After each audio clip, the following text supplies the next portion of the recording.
Good evening, everybody. It's Friday night. It's 8 o'clock. Where else would you rather be but here? So, as you know, I will be joined by Anne-Marie Waters, leader of For Britain, on the stream. So she should be coming into the studio shortly. But before she joins, I just wanted to say a shout out to Chris and to Linda B. Linda, it's so lovely to see you on the stream. I'm very fortunate on the quality of the people who listen to me. Thank you very much for being here. Hi, Stu, Monsieur Le Wop, Harry Johnson, and all. Good to see you here, folks. Right.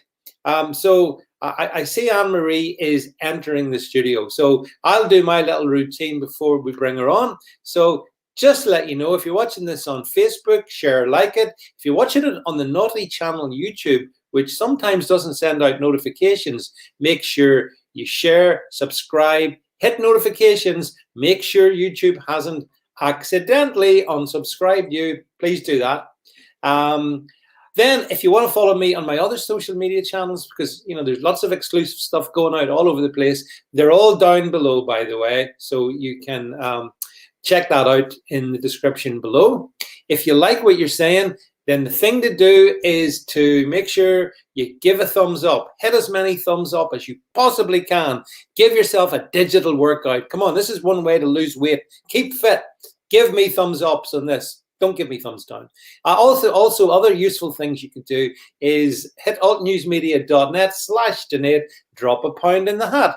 Come on, all of you folks. A little bit of charity here goes a long way. And the other thing, of course, to be aware of is super chats are enabled. So if you want your comment specifically dealt with, you know what to do. So Kim says, "Is this live?" Well, Kim, I think I'm live, yes, and I believe and yes, the stream is live. So look, I think as I say, Anne-Marie is getting herself organized. So just before we kick off, I wanted to show you this because before we get into Anne-Marie's view of how things are, here's something that happened to Joe Biden earlier today, and I couldn't resist it. Cue video. Hail to the chief. There he goes. Oops, he's down. Oh, he's really down. Oh, awkward. Keep going, Joe. We've only got a few more steps to go. Yeah, there you go, Joe. Remember to turn around. Yeah. How embarrassing is that? And the only thing more embarrassing than that is the explanation. What? When you see this, have a look at. Read this. This made me laugh. If we could just bring up the next. The White House blames Biden. The reason that he fell was it was the wind. Apparently, the wind toppled him over going up the steps, not once, not 2 times, but 3 times, as new questions over his health surface. As we can put that away. So there you go. That is the most powerful man in the world, Joe Biden, showing himself and for everything that many of us tried to tell you that he was. Hello, all those For Britain fans. I see you there. For Britain Patriot, John Britton, William Clark, John Newell, all of you folks. I see you all there. Now, I want to see if we can get Anne-Marie into the stream. I'm not sure if her setup is working at the moment.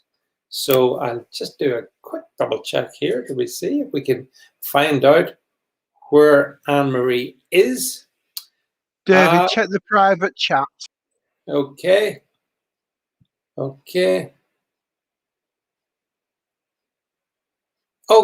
All right. So, folks. So there's a problem with Anne-Marie's system. Not too sure.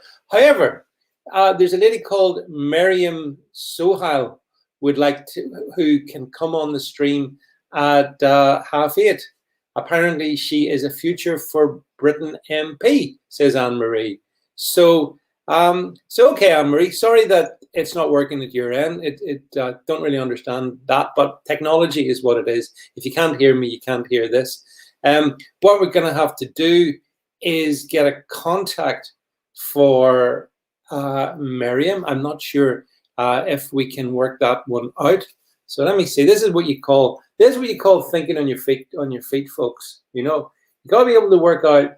Now then, our prime guest hasn't been able to make it. Miriam Sohal, I think that's the name, should be able to make it. So let's see if we can get Miriam on in 15 or 20 minutes. But in the meantime, there's plenty of stuff for you and I to go through, and we will do.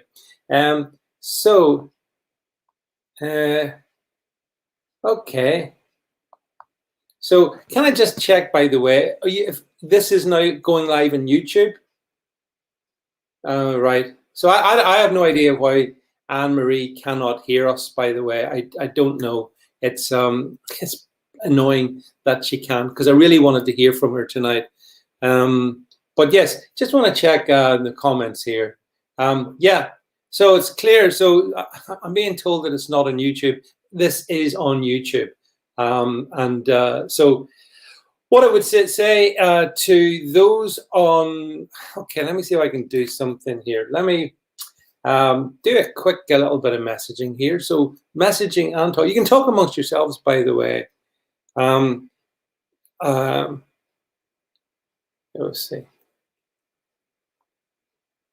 I do see Anne-Marie kind of in the background. Hey, Anne-Marie, can you hear me? I can see the For Britain Trident. I can't hear Anne-Marie, so there's clearly something happening. I blame probably the Chinese more than likely, or perhaps the Russians. There we go. We'll see how we get on with this one, folks. But yeah, so there's patently a techno issue. So anyway, okay, so okay, hearing multiple things. Right, I wanted to bring this in. I'm starting here, and if others can join us, that'll be great. But as it is, so you will be. I saw this cartoon today. I thought it summed everything up. What do you folks think? Here we have poor Matt Hancock up a ladder. Mind you, he didn't fall down. He didn't fall, presumably, going up it. But we've completely run out of justifications for lockdown, Mr. Johnson. Well, I think that's, to be honest, a bit of an idealization of the truth of the matter, because I think that the force is David Vance is freewheeling. Chris Davis, you're absolutely right. And by the way, I just wanted to say I did see Johnny Briggs brought us a comment. John, thanks for being on the stream, and thanks also for contributing to the cause. I appreciate that. I don't think that the government has run out of excuses, and let me explain why I think that's the case. Okay, I think Miriam's going to be joining us actually in a second or two, but I just say this anyway. Did you see that France locked down? Did you see that Germany is now saying, "Oh, we're going to have to hit the brakes. We're going to have to hit the brakes. There's a third wave coming." Do you think? I'm just putting this out there. Do you think there's a possibility that, Britain might be, unfortunately, getting the same non-existent wave? You know, you're going to have, all right, so here's, I think we have Miriam joining us, or hopefully about to join us. Hello, Miriam, can you hear me? Oh, there's noise in the background, but there's no Miriam. Okay, I'll put that back off until Miriam comes into the stream. But yeah, so I think that, you know, quite honestly, oh, here we go. Here's Miriam. I'm going to bring Miriam, if you're braced there, Miriam, I'm going to bring you into the stream now. So, so here we go. And welcome, Miriam, to the stream. Good to see you. Hi, thanks for having me on. No, you've done very well to fill in at about a megasecond notice. But that's good to see you. I mean, you know, we do welcome our friends from For Britain on this stream, Miriam. And you know, there's so much happens in the political sphere, and there's so much been going on. So everyone, say hello to Miriam. She can, you know, I think she can see. You can see the comments there, Miriam. There's lots of. Where do I see the comments? Look over to the side of your screen, and you should see something. And you should see a menu button that says comments. Oh right, yeah. Oh, brilliant. Yeah, I can see them. That's weird. Actually, sometimes it's best not to look at them, Miriam. I find it depends. If they're good, they're brilliant. If they're not, but they're usually quite good, actually. So, That's all right. so look, it's very nice to have you, and you're very welcome in the stream. And obviously, Anne Marie rates you very highly. And one of the things, Miriam, let's start with this. I mean, I wanted to talk to Anne Marie about this, so I'm going to talk to you about the exact same thing. And it's what I see as the absolute state of British politics. You know, here we are 1 year on, more or less, since lockdown, and politics seems to have been completely changed. And I wonder, would you agree with that? And you know, what's your thoughts around? Because COVID has kind of redefined everything, I think. Wonder what you think. I think I completely agree. It has changed, but then also part of me does wonder how much of this was like this all along, but we didn't actually know.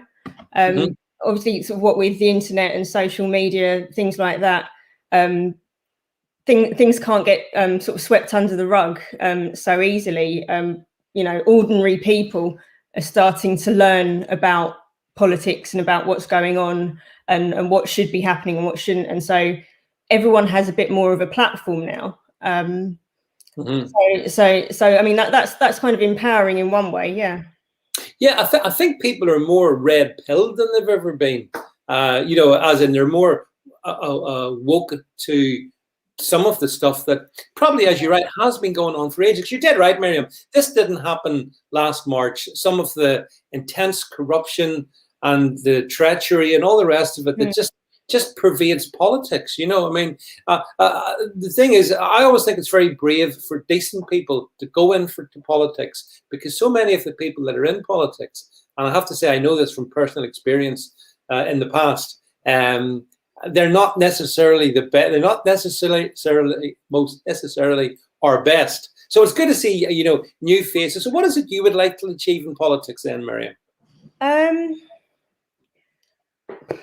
It's not really what I've never really sort of thought that I'm getting into politics, if that makes sense. I just sort of, you know, joined the party because I believed in everything that Anne Marie was saying.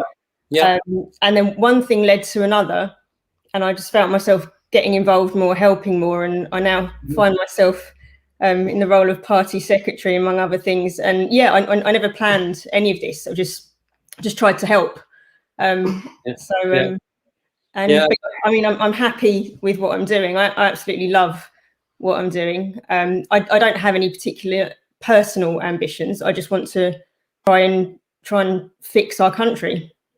Yeah, I think. I mean, having presided over a couple of the For Britain annual conferences back in the days when we were allowed to get together, Miriam, one of the things that struck me about the For Britain, the people that the members and the people that support the party, is that the one thing you probably all got in common is you all want to do well by your country. I think that's the thing that I think is that strikes me. But then again, I mean, the Tories are going to say, but well, you know, trust, we want to do that. Labour say, you know, well, I don't know how you can really, I can't really say that with a straight face, but Labour pretend to care about the country, you know. So how do you think then you can get your message out there at a time when we're kind of, you know, we're all still to significant degrees, you know, locked down and stuff? How do you see that working, especially coming up to elections and stuff later this year? I think primarily transparency and honesty.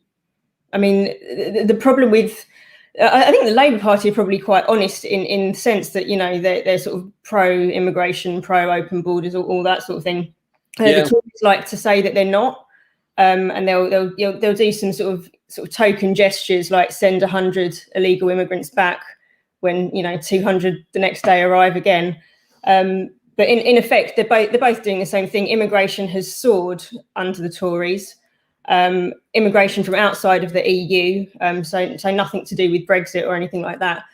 They're different sides of the same coin, as it were.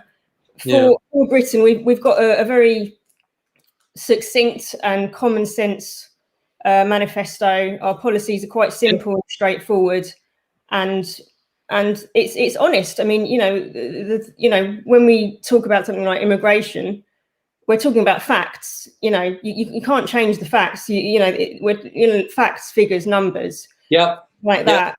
It's and then we've got a quite straightforward and simple common sense plan on how to deal with all the various issues. I think Miriam, sorry, one of the things is honesty. You mentioned the word honesty, and I think that resonates with a lot of people. One of the big issues with the big parties is they are dishonest. Let me give you, for instance, because you mentioned immigration. Priti Patel, the Home Secretary, postured up until the general election as, another Mrs. Thatcher type person who was going to get tough. She was going to get tough on the people coming across the channel. She's done not all she's ever done is put out press releases when things look a bit dodgy in the car, and that's it. She's achieved nothing. So I reckon lots of conservative type voters must feel very let down because they know that Labour have no interest in stopping immigration. As you said, Labour are honest. They hate this country, and that's just the end of it. But the Tories pretend not to hate it, but yet they have no interest in defending our borders. So I think honesty is something that you would think would appeal to the electorate, wouldn't you? Well, yeah, and the thing is, actions speak louder than words, and politicians are all very good at talking. Yeah. And it's just year after year they've been conning the public into voting for them, and it's time that people woke up, and they now have an alternative. For Britain is the alternative, and we can change things, and we will. Well, certainly the way I see it, Miriam, I don't know if you'd agree, so if we keep going along with the existing political duopoly, what we have, then nothing's going to change ever. And so things that are bad will get worse. I think, but the other thing I think is that COVID has made such a big impact because, I would, if I'd have said to you a year ago, hey, listen, we're all going to be living under house arrest, by the way, Prime Minister will just sort of will it, and thus it will happen. Would you believe me? No. See, this is it. I believe, and I know because I've read the For Britain manifesto, when you, For Britain and the party cares about things that, I see Anne-Marie Waters in the background as well. Maybe she's going to join us too. But in fact, actually, can we bring Anne-Marie into the stream? Hey, Anne-Marie, can you hear me? I can. Oh my goodness, we've got the whole For Britain. We've got loads of For Britain people now on the stream. Anne-Marie, you're really welcome. Good to see you. Thanks, David. How are you? I've never been better. Fighting fit, Anne-Marie. So we've got three of us. So yeah, I was going to say, freedom is a fundamental value, I think, of For Britain, and our freedoms have been taken away so quickly, Anne-Marie, and how will they be? How do we get them back? Is my question. With a lot of effort. I mean, look what they took away with the lockdown. They're not going to give back, and you can see that now with what Priti Patel is doing with the right to protest. And she's been writing out to the police and asking them, what laws do I need to pass so that you don't have to put up with the kind of protests that have actually shaped this country, David? A lot of the things that we achieved in this country were achieved through street protest and chaining ourselves to things. And it's an age-old tradition and an age-old fighting technique for the people to gain from the powerful. And they are now taking that away, and they know that they can get away with it now. And we're going to, I say it every time because it's the only answer.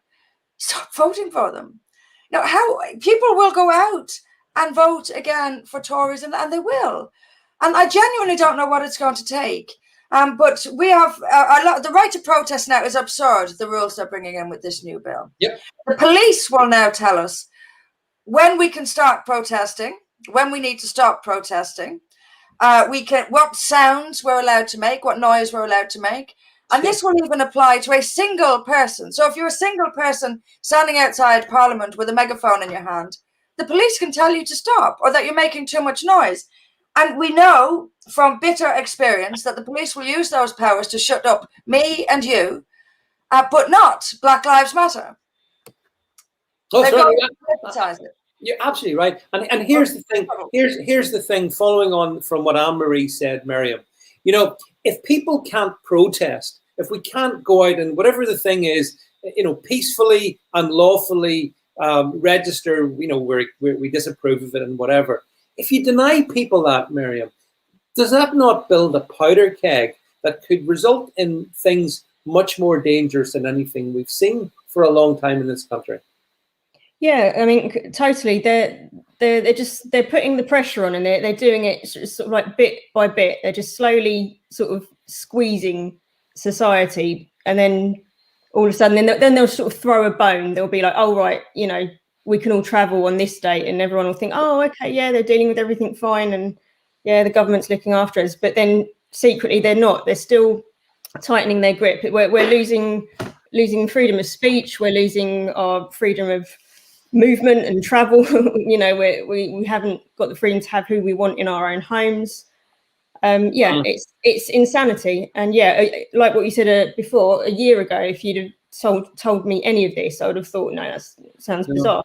I'm sure you'd agree, Anne-Marie, if we could go back in time to February 2020, you know, if I'd have started talking about some of the stuff that's happened, you know, oh, if you're lucky, you might get 1 week you might be allowed a summer holiday, but you might not. I don't think we will, by the way, Anne-Marie. No. I think that's just a carrot dangled in front of the sheep. Get your vaccine, queue up, get your vaccine, and then you'll be able to get your vaccine passport, and then, oh, well, then maybe you won't go away. I mean, do you think do you think that Boris is going to open the country up?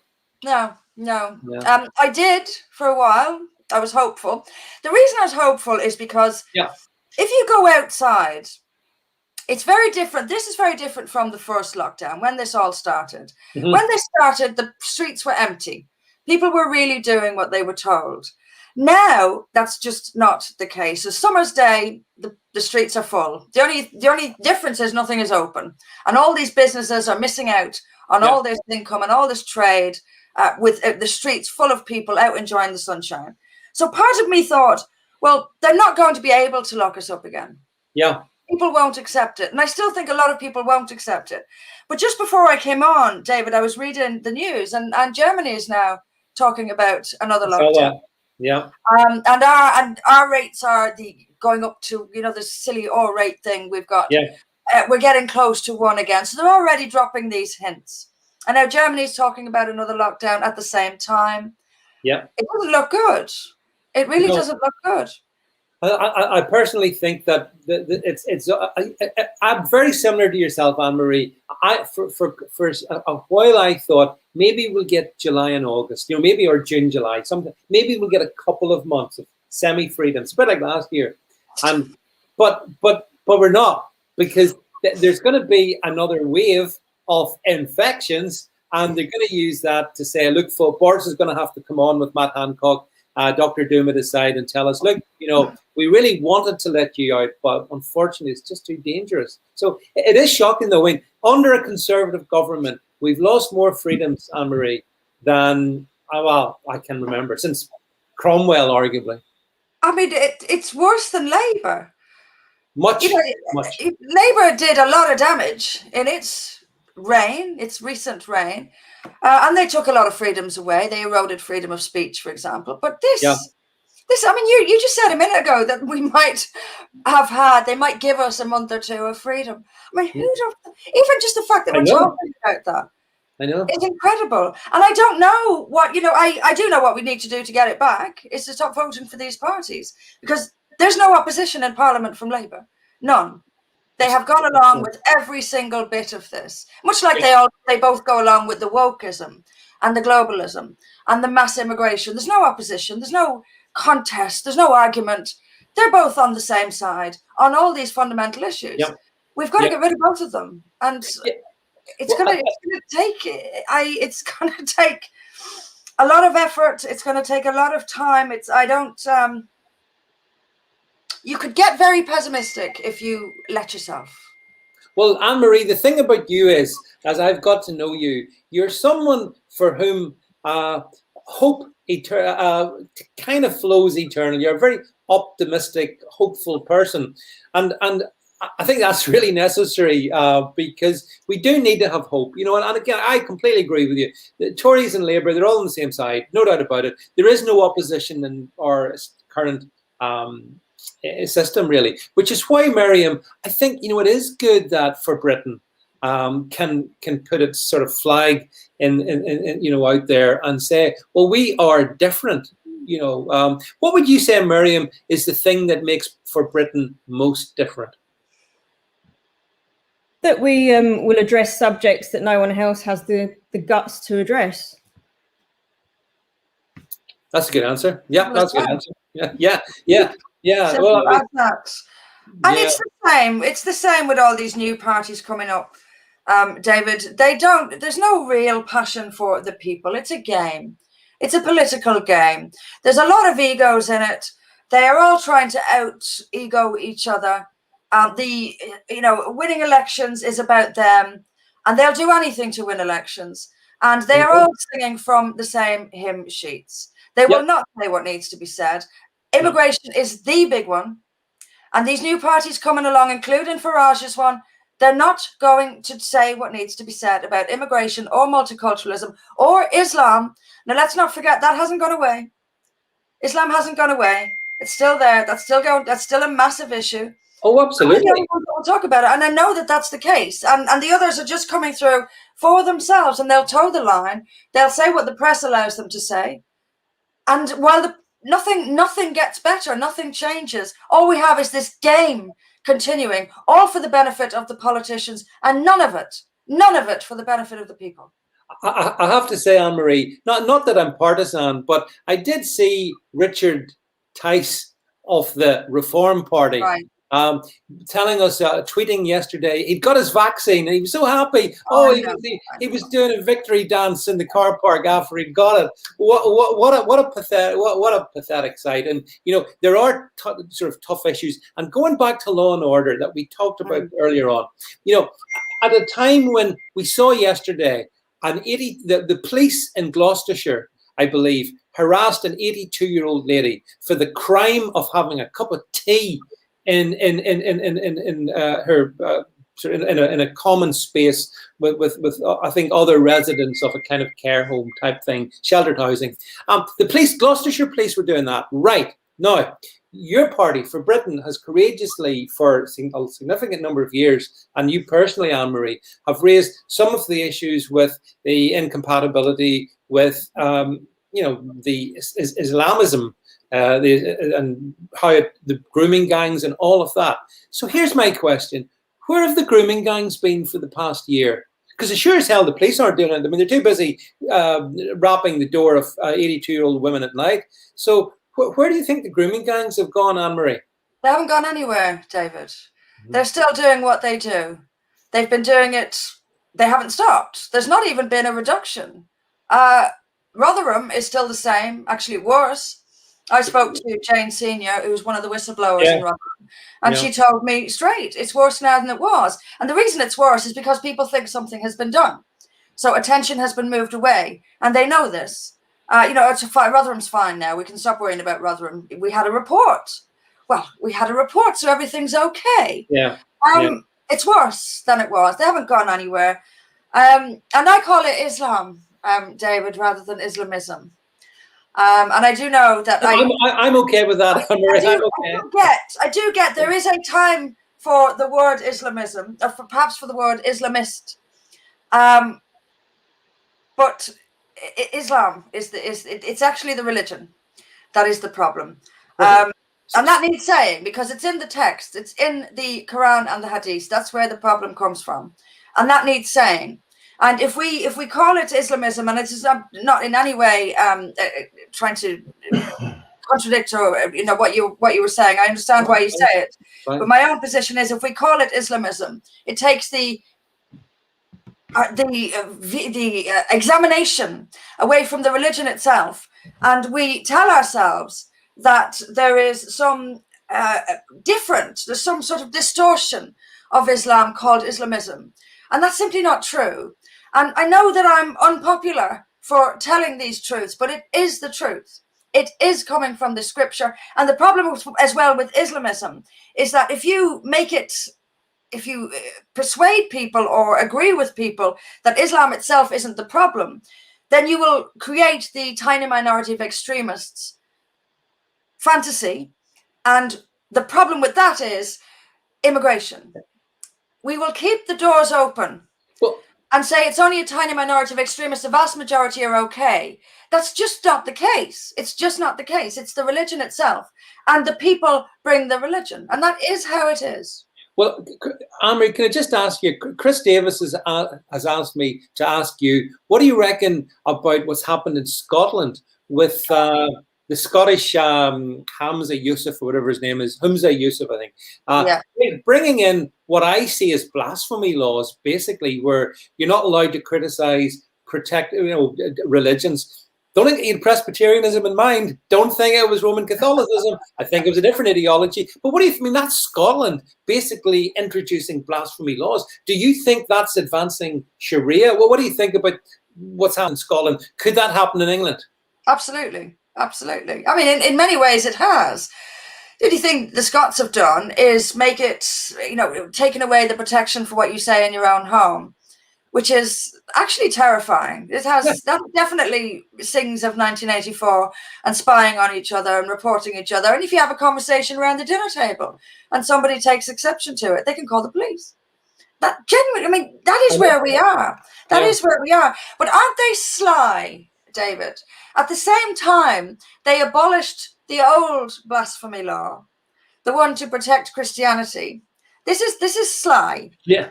This is political game playing. This is what they do.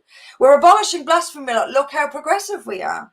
Meanwhile, we're introducing a new law that says people can spitefully, maliciously accuse you of all sorts of hate. And hate, as we know, it's a human emotion. It cannot be controlled. And any government who tries to control our emotions is a totalitarian one. But that's what they're trying to do. And when you're accused of hate, you have no defense. So you can be accused maliciously by anyone who happens to not be white, for example, or anyone who happens to be a Muslim, or any trans person either, or anyone in the victim categories can accuse a person of hate, and that will stick. It will stick, and they have no defense. And the Scots have essentially put that into law. Yeah, but I mean, this is wokeism. Yeah, it's wokeism in steroids, because it's controlling not just what you say, but even what you think. Even, Miriam, in the privacy of your own house. As Anne-Marie says, rightly so, if you're sitting around with a few friends and you're just chatting, if we're ever allowed to do that again, mind you, but assuming we do, and we're sitting around chatting with friends, and you know what it's like, people say stuff, just, it's not that well thought through always, but if somebody, takes umbrage at that, and they report you to the police, and these laws are in place like we've chatted about in Scotland, you could be nicked. You could be heading down to, the local courthouse, couldn't you? How do you feel about that? It's quite scary. I mean, it sounds ridiculous and it's insane, but if you think about the actual notion of it, the knock-on effect of getting in trouble with the law, the effect that could have on your career, your family, your ability to earn money and provide for your family, things like that. It's actually quite terrifying, but it makes me quite angry when, you've got the police not responding to burglaries, not responding to, knife crime, the grooming gangs, all the cases of sort of child abuse that's going on. But if someone phones them up and says, "Oh, so and so said hurty words around the dinner table," and they'll be at your door, that's right. It's quite.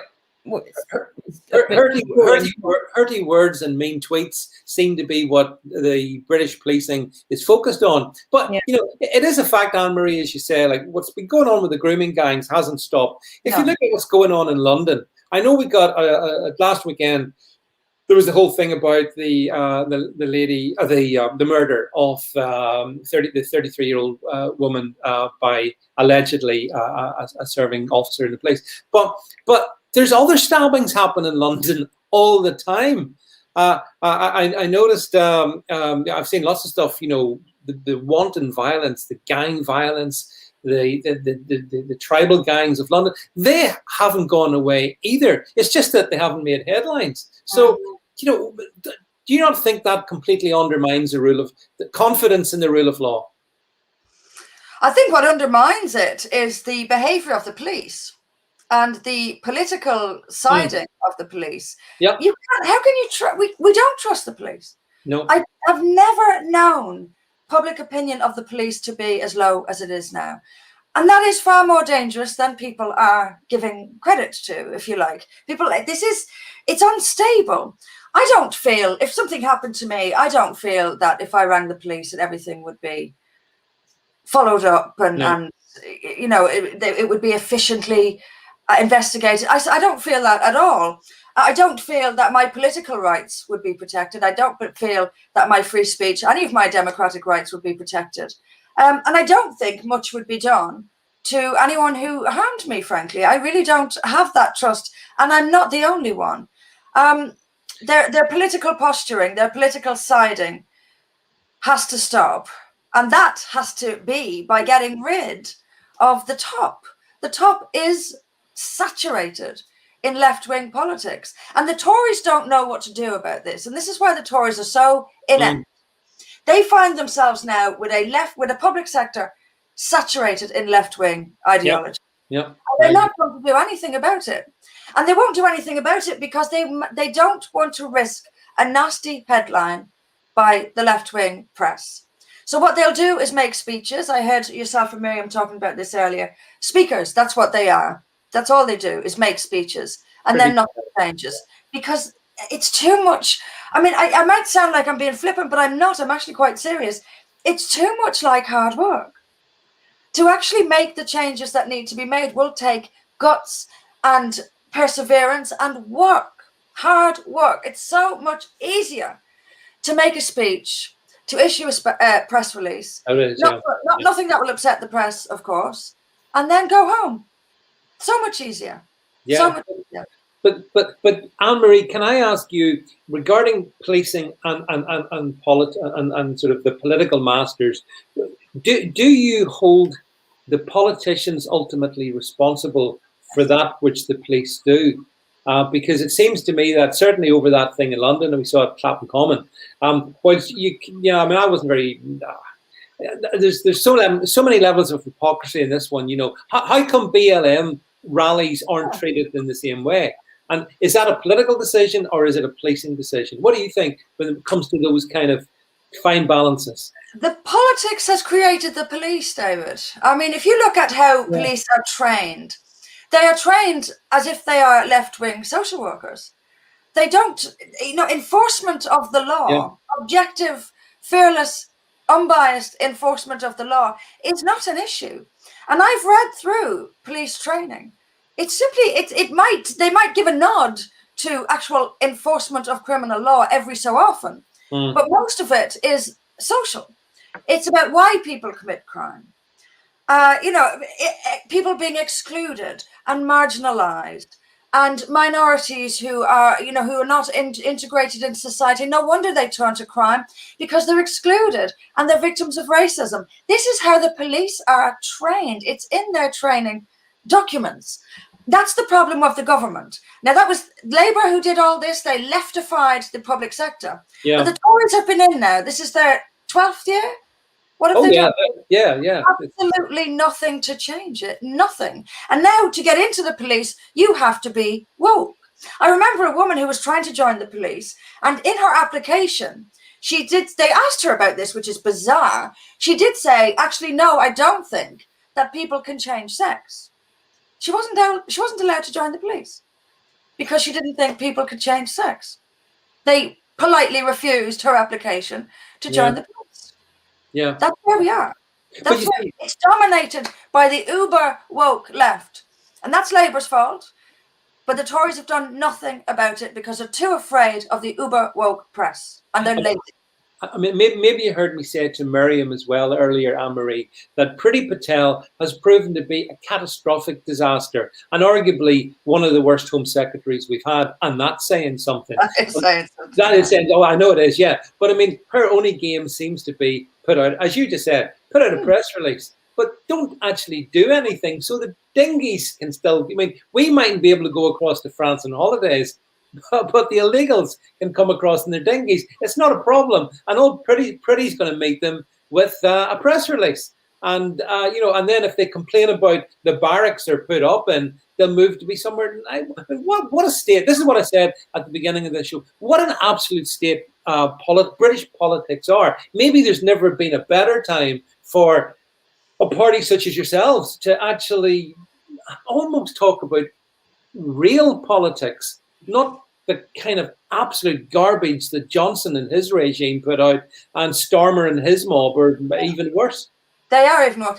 And you know what? The other night, I watched Priti Patel in the Commons, and she was talking. She had all the sound bites. You know how they were talking about how women aren't safe and women have to hold the keys in their hand and pretend to be on the phone. And I'm not mocking that. I'm not mocking that at all. What I am saying is that Priti Patel, for her to stand in the Commons and repeat these sound bites, is insulting from the Home Secretary. It's insulting. That is the language for people having a cup of coffee if we had a coffee shop open. Yeah. That's what it is not. The Home Secretary should not be coming out with that sort of flannel. She ought to know, as a Conservative, what the problem is here. The problem is the left-wing police and the lack of punishment for violent crimes, particularly sex offences. There's no punishment. There's none. You get a couple of years, if that, and serve half of it. This is why these violent, particularly sex offenders, know they can go out and do whatever they like. They're not afraid of it. They're not afraid of the law. They don't respect the police. I mean, come on. If you take a group, getting back to the rape gang, the grooming gangs again. Take a gang coming over from Pakistan. They utter contempt for white people, utter contempt for women, and then they see our policemen wearing high heels and nail varnish and dancing around with whistles and rainbows. What are they going to think? And then if one of them does get caught once in a blue moon, they'll get a sentence of a few years, be out in half, back on benefits, back walking around supermarkets in Rochdale where their victims have to bump into them, and even be deported and still here. So even when we deport people, they're still here, still on benefits, and the police are going around with whistles and rainbows. What the hell do we expect gangs coming from rural Pakistan to think of us? What do we expect? They're laughing at us, and they're pretty right to. They're right to. It's pathetic. It's absolutely. I never thought I would see the day that Britain, the country I've loved and admired so much, would be a laughing stock among so many people in the world, and it is. And it's down to Labour and the Conservatives. Yeah, it's down to the political establishment. It is down to them. They're in charge. They've rotted away. It's just an empty husk and frankly, it's indistinguishable as well. See, I don't see, after what we've gone through in the past 12 months, how can the Tories ever pretend that, we're the party of law and order when they've taken away so much of our rights? How can they ever pretend again to be the party of sound money when they've splashed the cash in a way that's just frankly incredible? So I don't even think they're recognizable Conservatives anymore. And Labour under Starmer, I don't even know what they are. I mean, neither does he. Neither does he.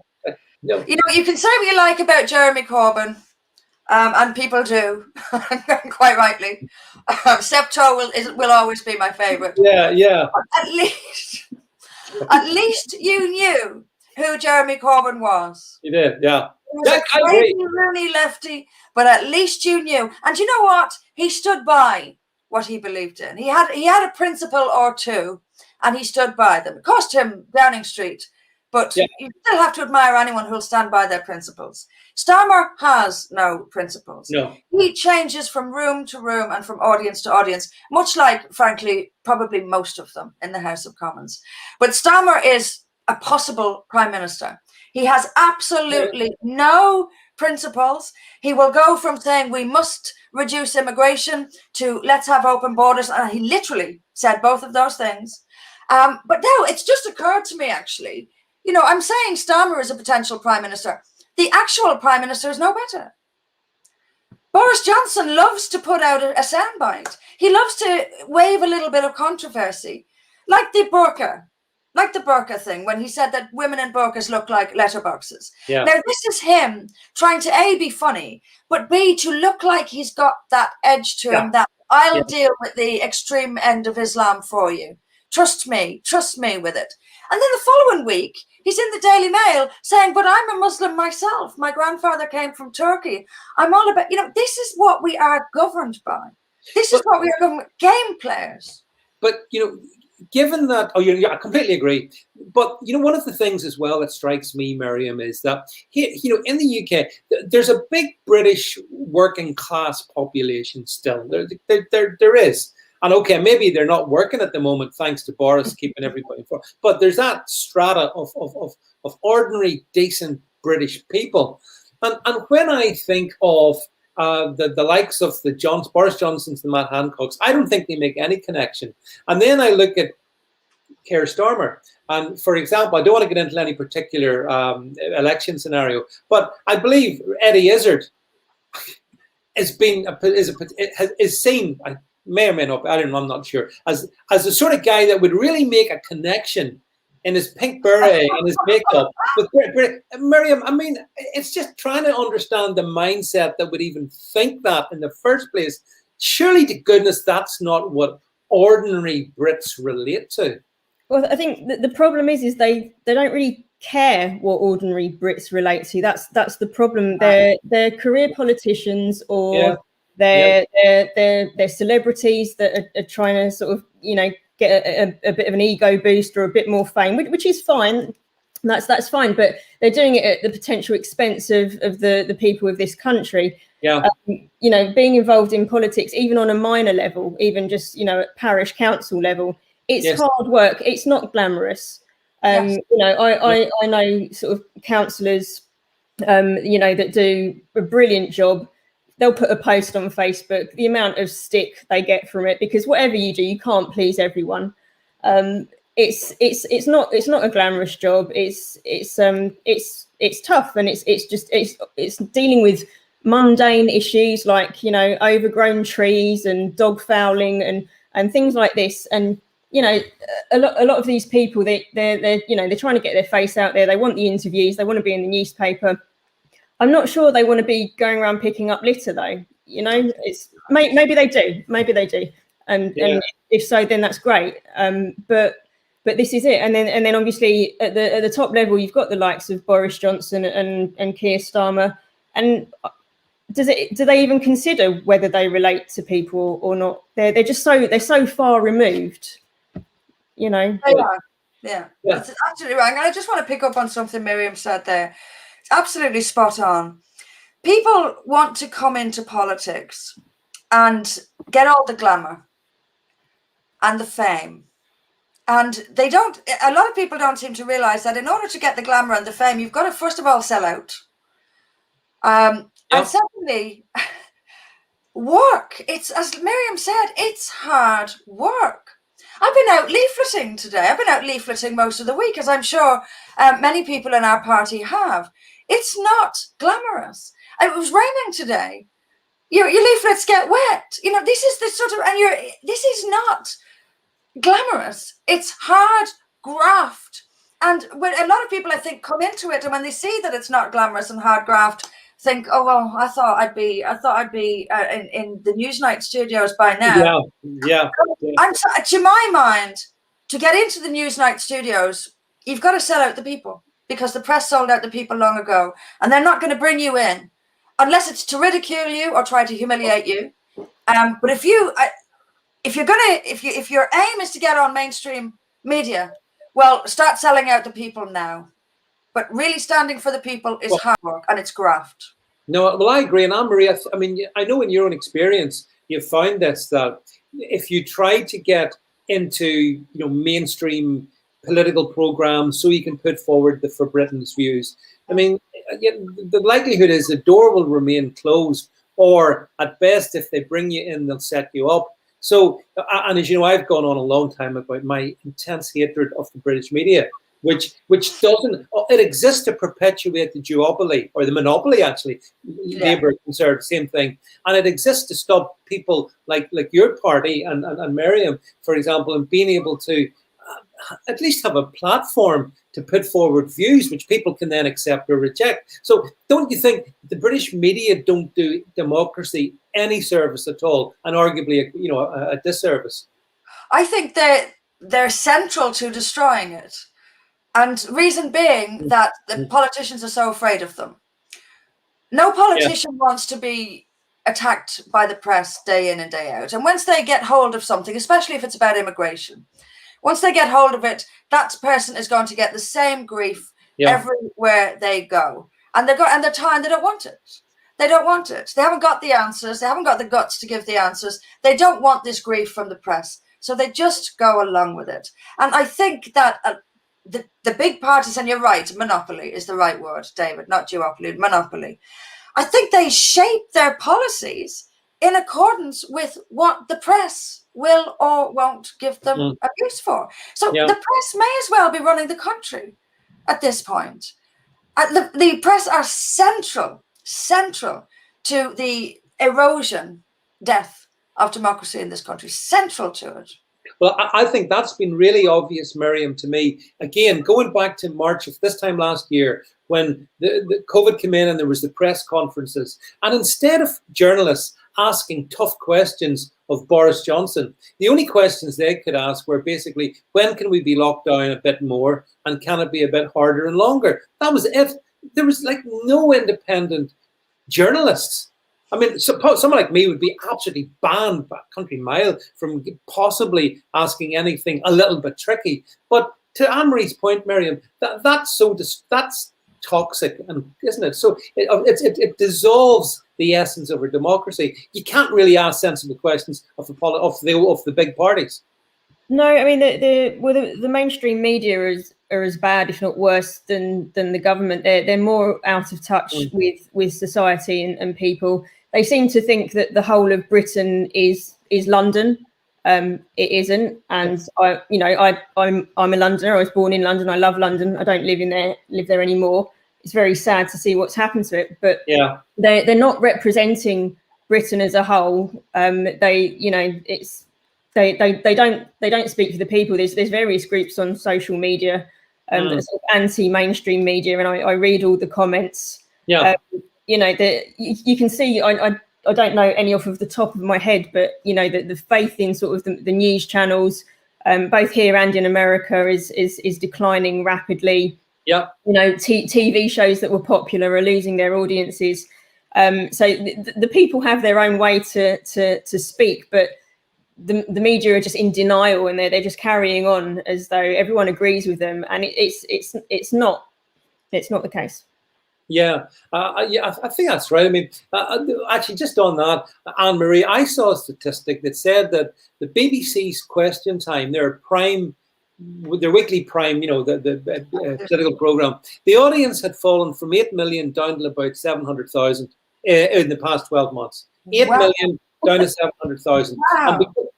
But the BBC still get their 3.7 billion a year license tax. So actually, they can just go meh. Whereas in a normal entity, you would absolutely make changes, and that's one of the problems, that our major British broadcaster is immune from the consequences of its wokeness. So, I mean, I just think that the Question Time program doesn't work. But also, again, to what Miriam said, Anne-Marie, more and more people are not going to the media for news. They're getting it on social groups. They're getting it on social media. They're getting it in different ways. And maybe that's a bit of hope we have as well. Yeah, absolutely it is. And it's happening. We're not there yet, but it is happening. I really am surprised by that figure for Question Time. I mean, I used to watch Question Time. I stopped some time ago because it really did make me want to pull my hair out. It really did. But that's a hell of a drop. That's incredible. And you're right as well. No consequences. The BBC can just carry on. And Miriam as well is absolutely right to say it is like they're in complete denial. But they can afford to be in denial. It's a bubble. The press, the government, the MPs, they all quite literally hang out together. There is that bubble. The Westminster bubble is very much a thing. They know each other. They talk only to each other. And they really think that they reflect the opinions of the millions out there. And the government believes that the press represents public opinion. It gets its public opinion from the press, not realizing that the press is as far removed from public opinion as they are. So they live in this little self-congratulatory bubble. They hang out together. They're all drinking the same bars. They still have bars, I believe, by the way, in Westminster. And they genuinely don't understand how far removed from normal life and normal people they are. It's quite frightening.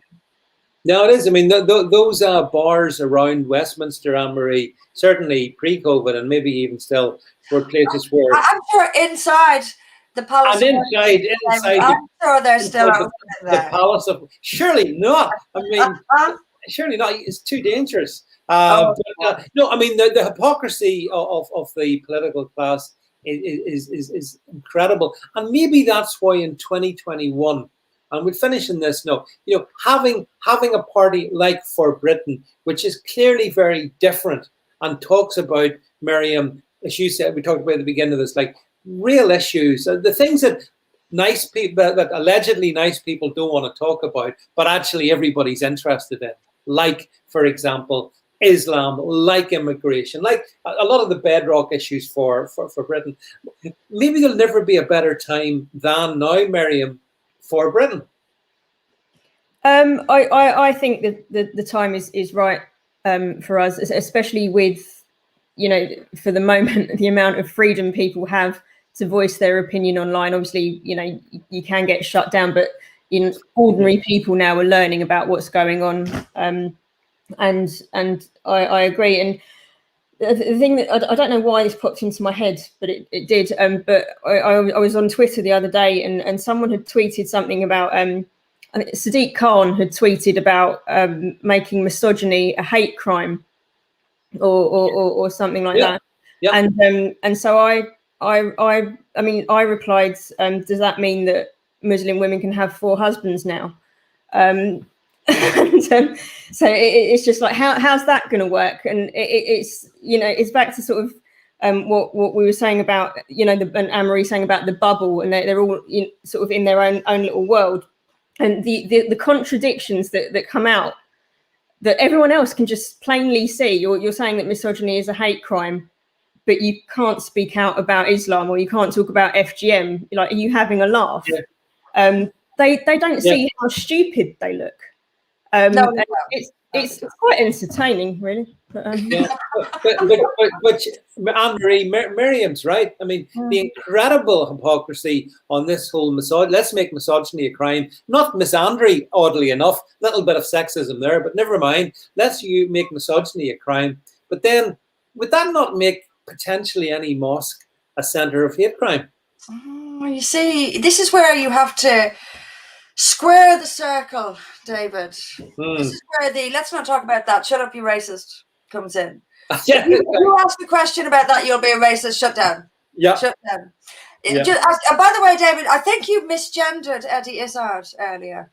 Oh, yeah, sorry, and I want to make it absolutely clear. I just called him a guy. I'm appalled, David. I'm appalled. I have to say, well, I would like to personally apologise to Eddie Izzard. Before the police come up. Honestly, Eddie goes by she now. You know that. You see, that's because we live in clown world. That's why. All common sense. There is no better example of the madness than that. No, and Eddie Izzard can get up one day and say, by the way, I now want to be called a woman, and you better refer to me as she. And everybody says, yeah, all right then. Well, no, everybody doesn't. The bubble does. The public are too afraid to laugh. All we want to do is laugh and say, are you for real? But we can't, because we're all too afraid to say, well, what happens if I say, well, it's a hate crime. It is. You better call Eddie Izzard she, or you may be guilty of a hate crime. That's where we are. You want to sum up the state of British politics? There it is. Eddie Izzard is a woman. Don't argue it's a hate crime. Yeah, that's right. Shut up, bigot. That's right. You're absolutely right, Anne-Marie. But the other thing, just before we finish, like, you know, I got two very sort of independent, capable women on the stream. But, you know, I personally, as a man, see all this issue that you've just touched on, Anne-Marie, as I think there's an attack on women, and it's being led by wokeists who seem to have a real problem with biological women. And I think that the victims are going to be biological women of all ages, you know, in areas like sporting activities and other areas as well. I can see that this is going to be one of the biggest challenges women have ever had, and it's coming from the wokeists and the left. Yeah, it is. It is. I agree with all of that. How can we fight back against something that is so insane? You know, you can't debate madness because there's no solid ground to stand on. No. You know, when Eddie Izzard is a woman, and if you don't agree it's a hate crime, well, all bets are off at that point. You know, there's no sanity anymore. Nothing is real anymore. There's no ground to stand on.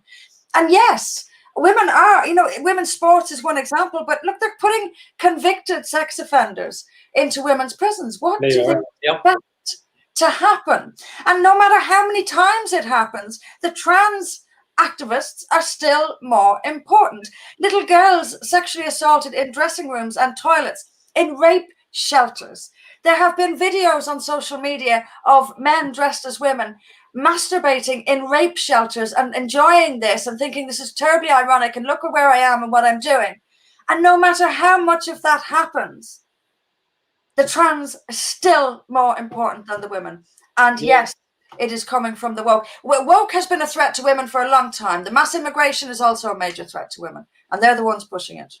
Yeah, well, but I think this is the thing for Britain, Anne-Marie. You know, there are real issues and real concerns that people have. You know, wanting to have a job, wanting to be able to look after their family, wanting their kids to be safe. All these are real important things. And but wokeism isn't remotely bothered about these things. They're wanting to make sure that, you know, the trans movement is fully respected and blah blah blah blah. So I just see this massive chasm, and that's why, as I say, I think for Britain, Miriam and Anne-Marie, I think it does open up something that maybe just wasn't as obvious, let's say, an obvious gap that maybe just wasn't as obvious a year ago, 2 years ago. I don't know if you would agree with me in that, but I think so. Things are, it is, you're right. I mean, the woke don't care about bread and butter issues. People are, look, I think the public is awake, David. I think the vast majority agree with us. The problem is the press won't give us the time of day. And when it does, it slanders and smears and attacks us. That's where the graft that Miriam talked about comes in. That's where, in order for us to reach the people, we're going to have to put in the serious, hard graft and go to the doorsteps. It's our only option. And it's not glamorous. And if people are coming looking for fame, I'm sorry, you're going to have to sell your soul at the door of the BBC. I won't. And people who come into For Britain to graft, they won't sell their souls at the door of the BBC either. So we can't do what the people like Nigel Farage do. We have to graft, and graft more. I think so. Yeah. And I think you have to have, as you do have, and Miriam, you have to have the courage to say the things that people are interested in, but which the minute you say them, you're instantly labeled as, you know, bigot, racist, whatever. I mean, but you have to do it. I'll tell you a guy who, in the last, just finishing this interesting story, want your views on this. Piers Morgan became a martyr to the media because he thought Meghan Markle was probably not truthful in what she was saying. Actually, in that regard, I probably agree with him. But this is the same Piers Morgan I remember, Anne-Marie, who has spent a year terrorizing people from his sofa on GM, on Good Morning Britain, about, you know, COVID. And previously, I remember him giving Tommy Robinson, for example, a really tough time. So I just find that the words that people like that, they typify all that's wrong in the media. They posture as man of the people, but they're not really, are they? No, I don't think they should be posturing at all, to be honest. I mean, okay, Piers Morgan's different. He's more of a commentator. He used to be a journalist of sorts, but he's a commentator now. So I suppose that's different. But they oughtn't to be posturing at all. They ought to be objectively telling the news, and they ought to be facilitating even an open debate. And in my lifetime, David, I can remember when it was a fundamental of journalism that you didn't know what the journalist's opinion was. That's right. I remember that. I do. And I remember that. Now, that's incredible to think that you wouldn't know what the journalist's opinion was. The media are busy pushing. Before I came on as well, I was checking the news. There's a video on BBC's website by the health correspondent, and it says, what happens if you don't get the vaccine? And what it tells you is, if you don't get, and I'm not exaggerating, I'm not joking, if you don't get the vaccine, then you're a danger to those around you. It's not just about you, you know. The vaccine is perfectly safe. If you get it, you'll be a wonderful person. If you don't, you'll be a terrible person. Yeah. This is the health correspondent of the BBC. That's not journalism. No, it's enabling. They are enablers for particular narratives and particular agendas. I mean, they fought so much against Brexit, the BBC, for years. They did everything to demonize Brexit, and they continually fight against any party like yourselves, who would want to make sure that our borders were actually defended and respected. So I see them as complete enablers and enemies of democracy. Fundamentally, is what they are. But listen, I've taken up enough of your Friday evening, ladies. It's such a pleasure to spend a Friday night with you both, and Miriam in particular. Lovely to see you as well, and thank you for coming on and filling the gap whilst we got the tech sorted out with Anne Marie, whatever that was. But look, as I say, I think certainly, in the times ahead, parties like For Britain have never been more important, and the values you stand for, in my view, just my view, are ones which probably resonate with loads of people. So probably, Anne Marie, you're right. The way to get to them is knock on their doors and actually, socially distancing. Tell them about what you stand for, and unless this country removes the monopoly that controls us, then I don't think there's going to be much of a UK. So I don't want to be too pessimistic, but that's why it's important to have hope, and certainly I think For Britain does that. So look, everyone, thanks, Dan Marie. Thank you, Miriam. Thank you on the stream. That's it from me for this week, folks. I will return next Monday evening, so you'll see me at 8:00. In the meantime, everyone have a good weekend, and as I say, we will meet again. That's it from me for now. Bye, everybody. Bye. Thanks, David.